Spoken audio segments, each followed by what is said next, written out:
वही बनवा में पुष्पों के वन में पुष्पों का राजा नाग दस लिया है। अब मनई जानता लड़कियन का मजा पाए रहे कहाँ काटे हुई दाते हैं हिम पगलान रहा थे नाता भैया हो। अच्छा दांते काटे तो बात चला ठीक है, लेकिन गवैया कहन 2-3 जने जनबो करथिन। हम पूछे के आशा राम रामपाल राम रहीम हरे जानत। अरे तो जनता हुआ कहाँ गा है जहाँ कहाँ हुआ दांतक नहीं जातक नहीं दांतक पीसा खाता है। ये भैया तनी ध्यान दिया, लेकिन अपने पत्नी और अपने बच्चे को पहचानने से इनकार कर दिया। विश्वामित्र जी प्रकट हो गए कि हम तोहरे परीक्षा में एकदम तोहरे भक्ति से प्रसन्न नहीं, मांग ले जौन मांगे खोए।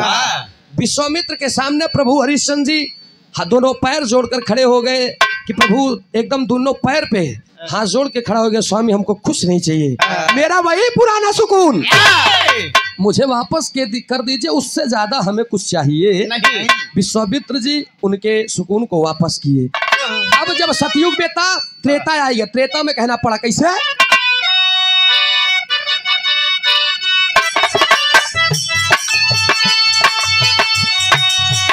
राजा दशरथ के गजब कहानी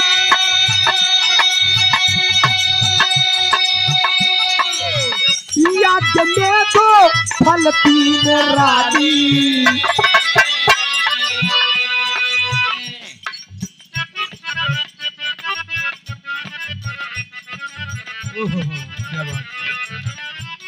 और ये बड़े भैया हमारे सुभाष यादव जी भारतीय लोकगीत कला पार्टी वाराणसी करधना की धरती से 100 रुपया का पुरस्कार इस भाव पे प्रसन्न होकर आपके श्री चरणों में कोटि कोटि नमन है, प्रणाम है, आशीर्वाद हम बस से कला में कामयाब रहिए। 2001 की गीत है दोस्त, हैदर अली जुगनू जी बॉम्बे कामगार स्टेडियम में गाए थे इसे। कहना पड़ा कैसे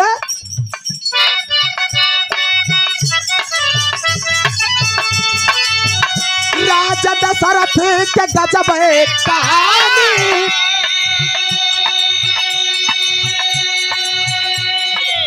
यज्ञ में तो फल 3 रानी।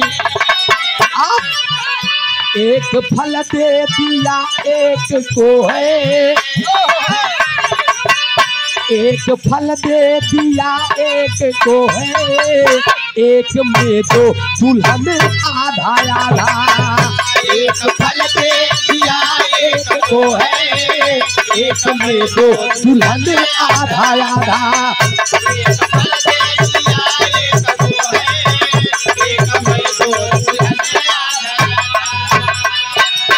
राजा दशरथ जी से जा करके रानी पूछती है कि स्वामी 14 वर्ष के लिए वनवास मांगती हूँ।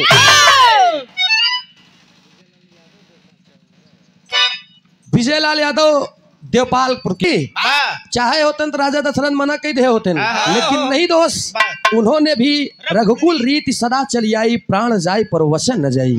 उन्होंने भी कहा और कहा जाओ, आशीर्वाद दे दिए। यज्ञ फल रहे जब में 2 ही फल रही, रानी 3 थी, एक फल में 2 थी कि आधा आधा और एक फल एक जने के दे दें, जैसे 2 लड़कियां एक जने से एक खी। ध्यान रहे दोस्त। अब जब त्रेता भी था द्वापर आई गए तो द्वापर में के दानी बड़ा, इनमें 3 चीज मिली।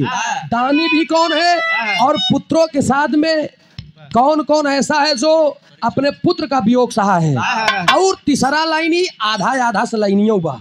कहना पड़ा तीसरा तनी द्वापर में सुना का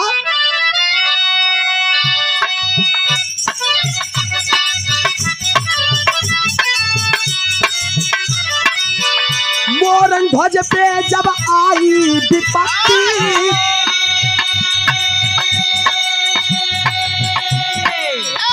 ए भैया ध्यान रहे, राजा मोरंग के लड़का नीलकंठ, नीलकंठ के लड़का मोरंग ध्वज, मोरंग ध्वज के लड़का ताम्रध्वज, ताम्रध्वज के लड़का मयूर ध्वज। उससे पहले पैसा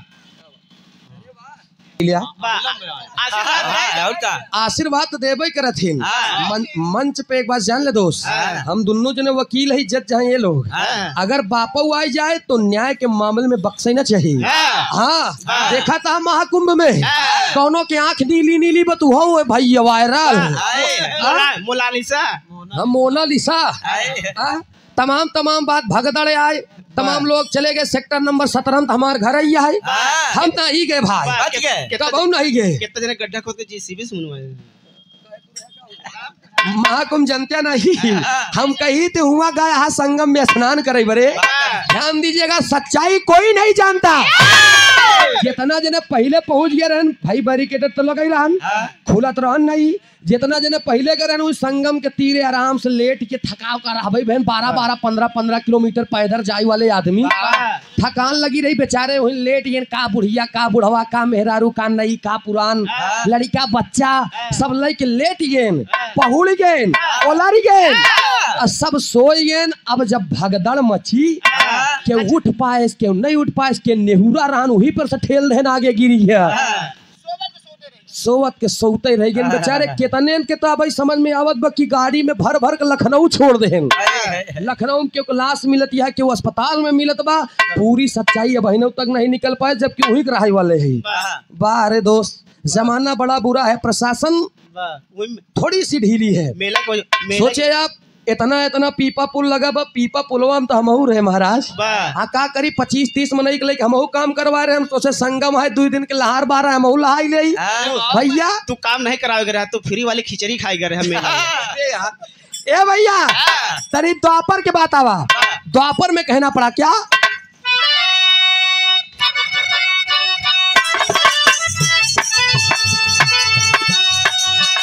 मोरंग ध्वज पे जब आई विपत्ति,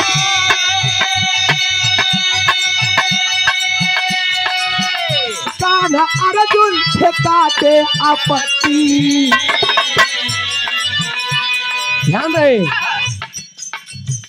मांगे है भोजन में उनका लाला,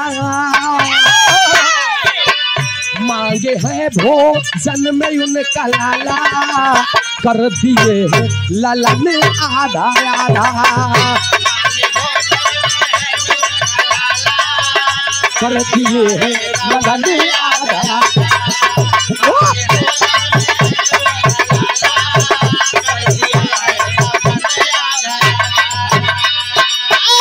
अर्जुन को घमंड हो गया था। भगवान श्री कन्हैया से बोले कि कन्हैया, हमसे बड़ा भक्ति दुनिया में तोहार केहू नहीं है। भगवान श्री कन्हैया कहे चलो हम तो दिखावत ही। अर्जुन शेर का रूप धारण कर लिए और भगवान श्री कन्हैया एक जोगी का पहुंचे कहा, राजा मोरंग ध्वज के द्वारे परीक्षा ले कहें अलाग निरंजन। दरवाजा खुला, आइए बाबा जी। मोरंग ध्वज आइए बाबा, बैठा दिए और बोले क्या चाहिए बाबा। कहन मैं कई दिन से भूख से एकदम पीड़ित हूँ, मुझे भोजन कराओ ना।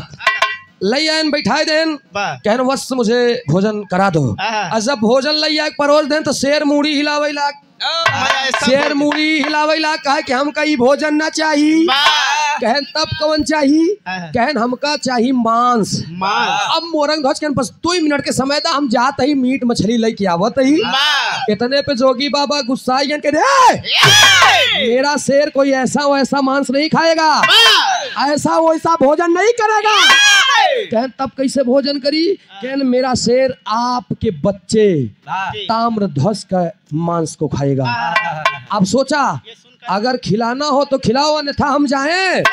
यह सुनकर के कलेजा तो एकदम द्रवित हो गया दोस्त, पहलो तले से जमीन खिसक गई। लेकिन आज सत्यवादी राजा है, मेरे द्वार से कोई भूखा वापस चले जाएगा, हम लोगों को जीना व्यर्थ है दोस्त।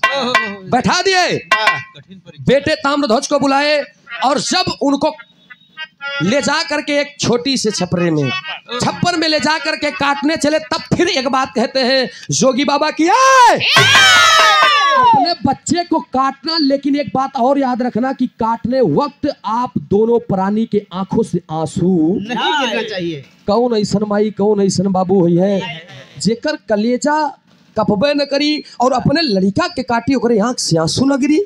इस बात पे भी उन लोगों ने प्रतिबंध लगा दिया और चल दिए। और जब आरा चलाए अपने बच्चे के ऊपर, वही समय एक गीत आ रही कि आरा हिले छपरा हिले बलिया हिले ना, जब लचके कमरे गोरी सारी दुनिया हिले ना। लेकिन आजकल के लड़कन जानता का गावत हिन, तनी गावा मत से तो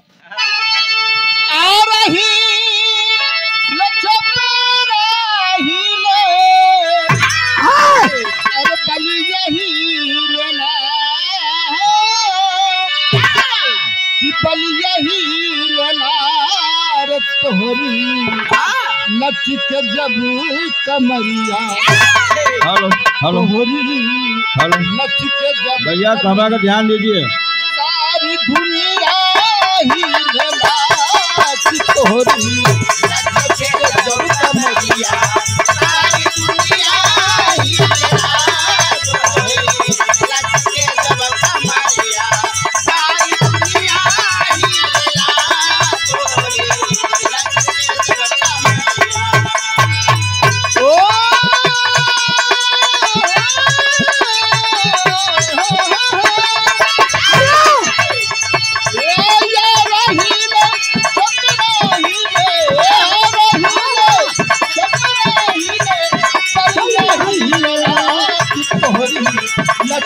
अरे वाह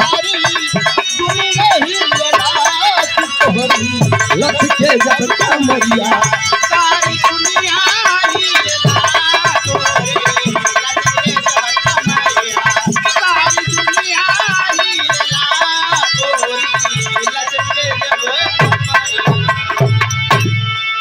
गाना जब आए तो लोग कहन आरा जिला हिलत रहन, बलिया जिला हिलत बा।